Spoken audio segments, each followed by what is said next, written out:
Вообще у людей бывают разные ситуации. Когда, казалось бы, вроде бы все хорошо, вот так общаешься, находишь общий язык, вам весело проводить время вместе. Так совершенно вроде бы комфортно.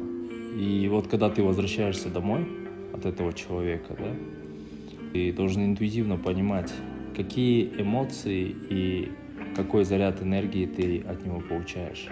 Любая женщина, да, то есть женский пол, девушка, девочка, как еще можно иначе назвать, донор, она дает энергию, она заряжает мужчину.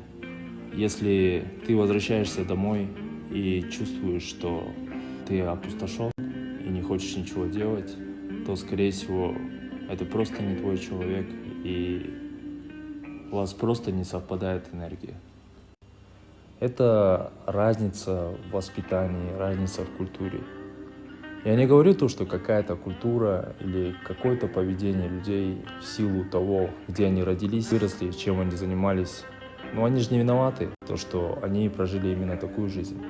Я не говорю, что моя жизнь и мой образ жизни самый идеальный. Просто мы разные, и все. У нас разные взгляды, разные амбиции, цели, ритмы жизни. В первую очередь, они должны быть хотя бы, да, там, на какую-то долю схожими.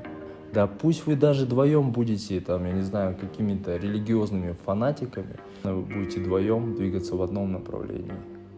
У меня как раз-таки произошла такая ситуация, то, что мы просто очень разные люди.